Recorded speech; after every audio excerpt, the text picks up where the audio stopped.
اللہم صلی علی محمد وعلی آل محمد کما صلیت علی ابراہیم وعلی آل ابراہیم انک حمید مجید۔ اللہم بارک علی محمد وعلی آل محمد کما بارکت علی ابراہیم وعلی آل ابراہیم انک حمید مجید۔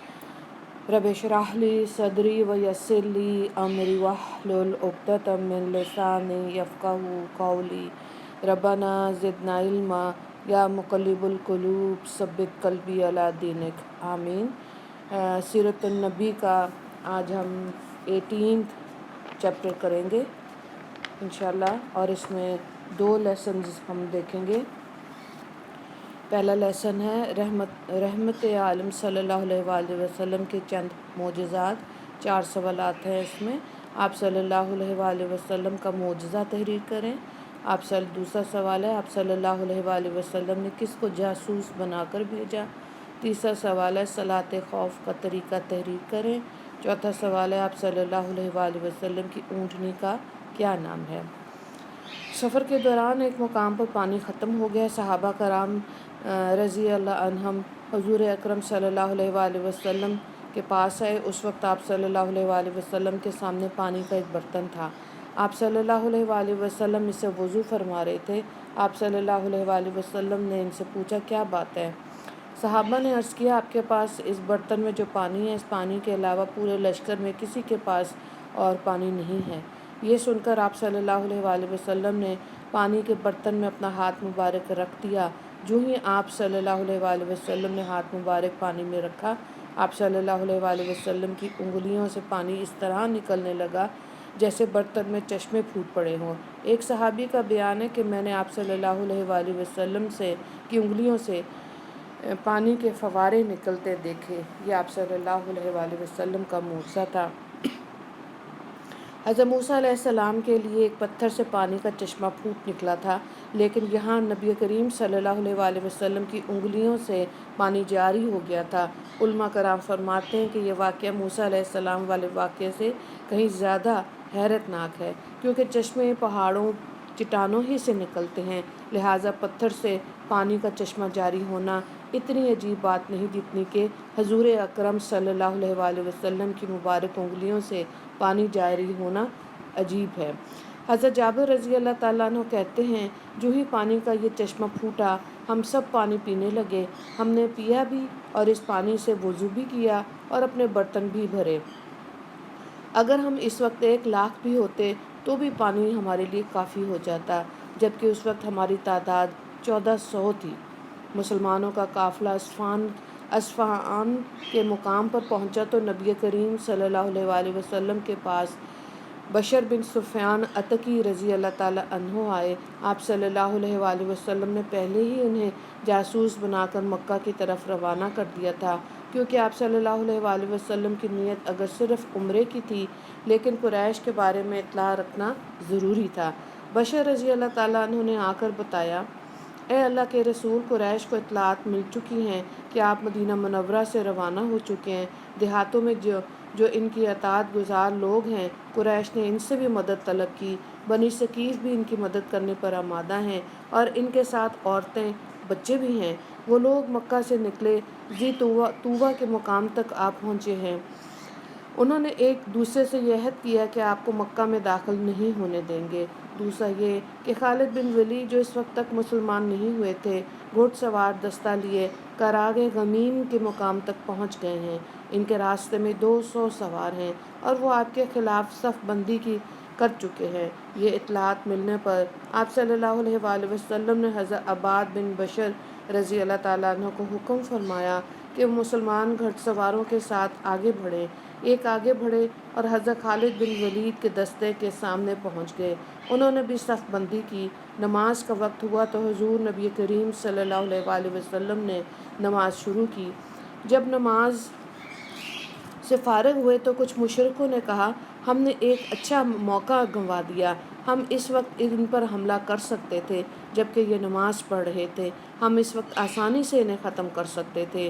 ایک اور مشرک نے کہا، کوئی بات نہیں، ایک اور نماز کا وقت آ رہا ہے، نماز ان لوگوں کو اپنی جان سے بھی عزیز ہے، ظاہر ہے یہ نماز پڑھے بغیر تو رکیں گے نہیں، سو ہم اس وقت ان پر حملہ کریں گے۔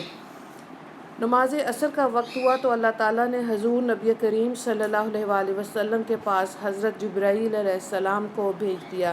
وہ صلاۃ خوف کی آیت لے کر آئے تھے، جس میں اللہ تعالیٰ نے فرمایا، ترجمہ: اور جب آپ ان کے درمیان ہوں اور آپ انہیں نماز پڑھانا چاہیں تو یوں کرنا چاہیے کہ لشکر کا ایک گروہ تو آپ کے ساتھ کھڑا ہو جائے اور وہ لوگ ہتھیار لے لیں، پھر جب یہ لوگ سجدہ کر چکے تو یہ لوگ آپ کے پیچھے آ جائیں، اور دوسرا گروہ جس نے نماز نہیں پڑھی آ جائے اور آپ کے ساتھ نماز پڑھ لے، اور یہ لوگ اپنے بچاؤ کا سامان ہتھیار وغیرہ لے لیں۔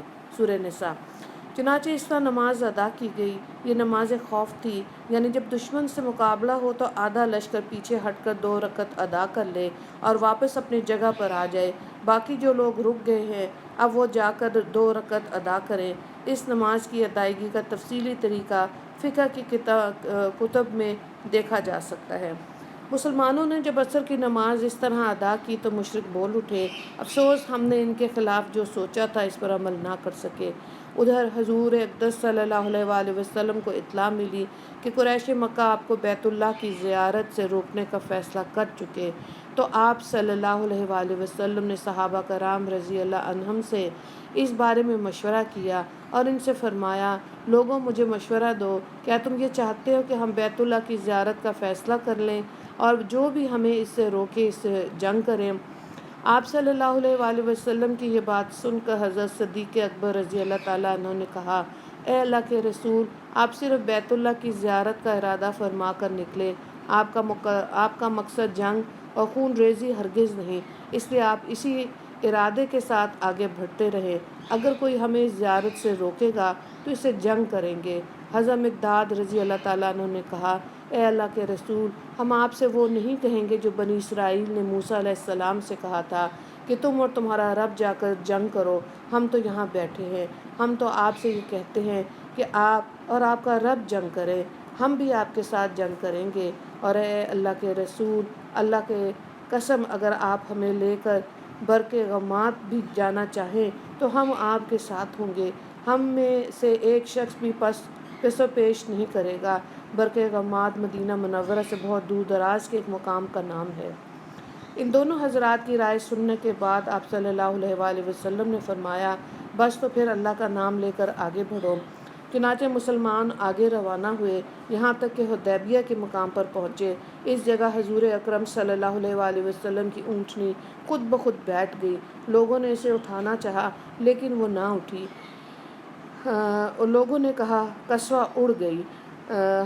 حضور اکرم صلی اللہ علیہ وآلہ وسلم نے یہ سن کر ارشاد فرمایا، یہ اڑی نہیں اور نہ اڑنے کی اس کو عادت ہے، بلکہ اسے اس ذات نے روک لیا جس نے ابرہہ کے لشکر کو مکہ میں داخل ہونے سے روک دیا تھا۔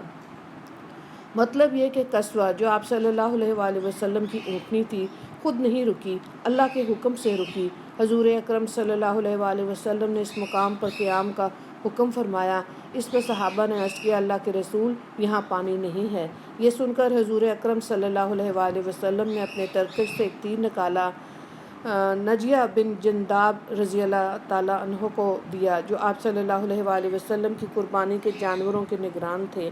حضور اقدس صلی اللہ علیہ وآلہ وسلم نے حکم فرمایا کہ یہ تیر کسی گڑھے میں گاڑ دو۔ تیر ایک ایسے گڑھے میں گاڑ دیا گیا جس میں تھوڑا سا پانی موجود تھا، فوراً ہی اس میں سے میٹھے پانی کا چشمہ ابلنے لگا، یہاں تک کہ تمام لوگوں نے پانی پی لیا، جانوروں کو بھی پانی پلایا۔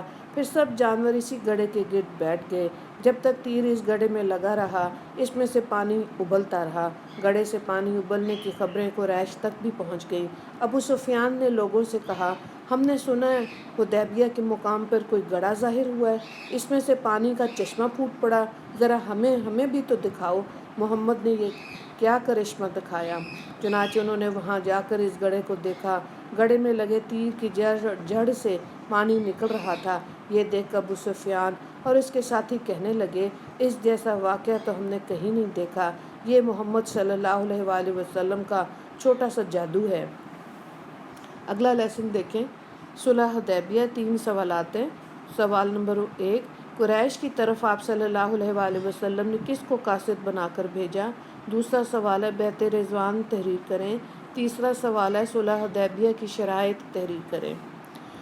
حدیبیہ پہنچ کر نبی کریم صلی اللہ علیہ وآلہ وسلم نے قریش کی طرف قاصد بھیجنے کا ارادہ فرمایا تاکہ بات چیت ہو سکے۔ کفار پر واضح ہو جائے کہ مسلمان لڑائی کے ارادے سے نہیں آئے بلکہ عمرہ کرنے کی نیت سے آئے ہیں۔ اس غرض کے لیے 2 یا 3 قاصد بھیجے گئے لیکن بات نہ بن سکی۔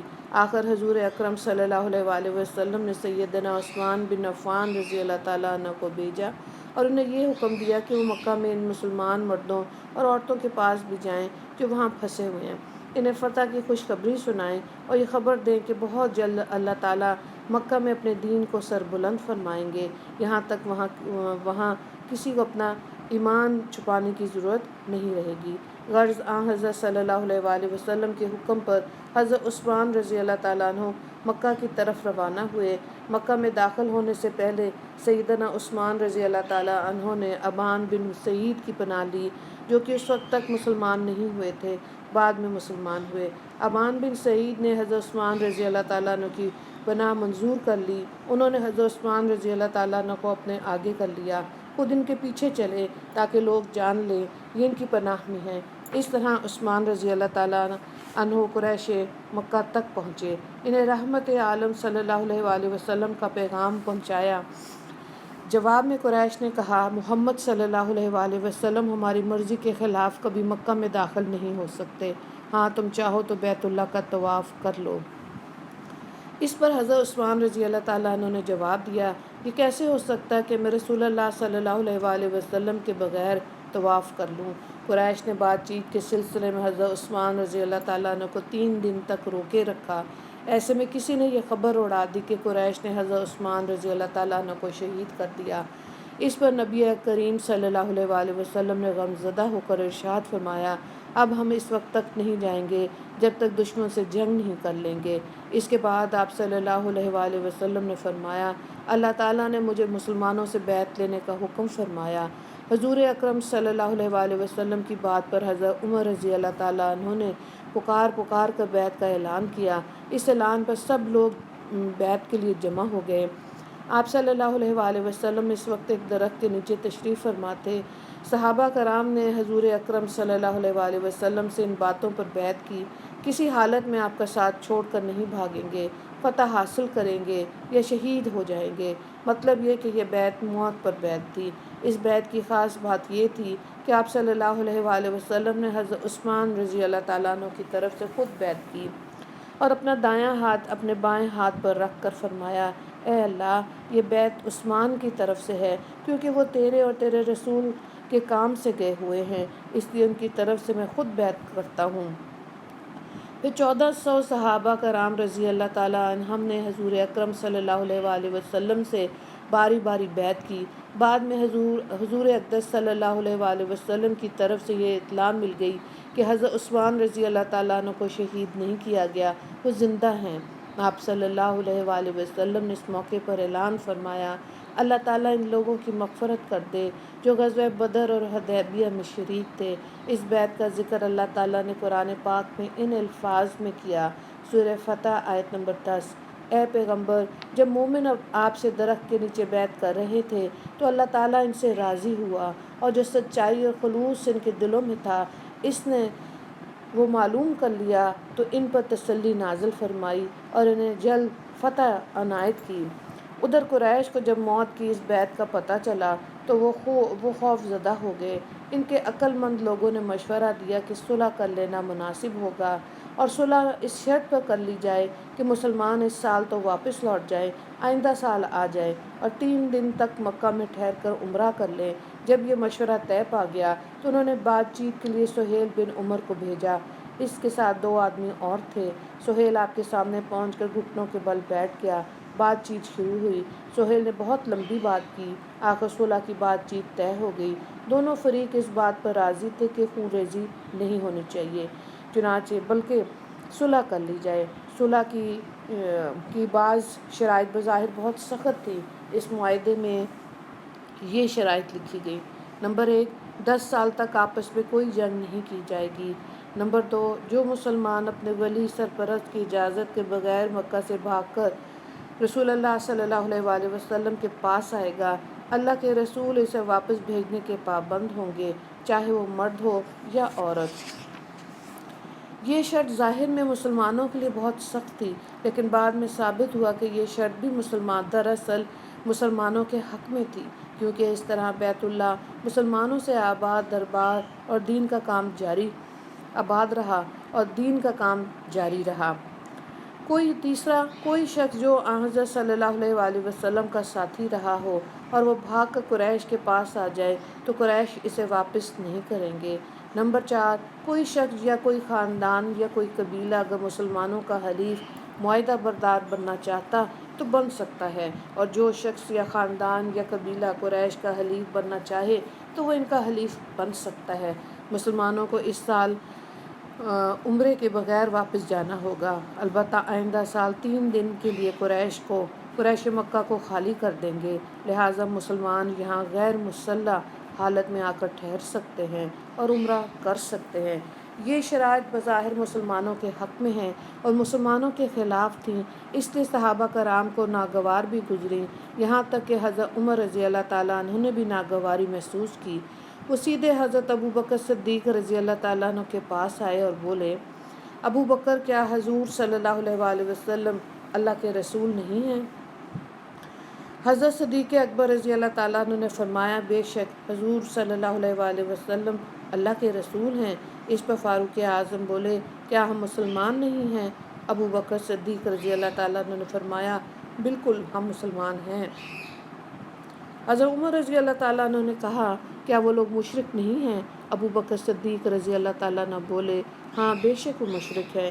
اب حضرت عمر رضی اللہ تعالیٰ عنہ نے فرمایا، تب پھر ہم ایسی شرائط کیوں قبول کریں جس سے مسلمان نہیں ہوتے؟ اس وقت حضرت ابو بکر صدیق رضی اللہ تعالیٰ عنہ نے بہت سے خوب جواب دیا، فرمایا، اے عمر، وہ اللہ کے رسول ہے، ان کے احکامات اور فیصلوں پر سر جھکاؤ، اللہ تعالیٰ ان کی مدد کرتا ہے۔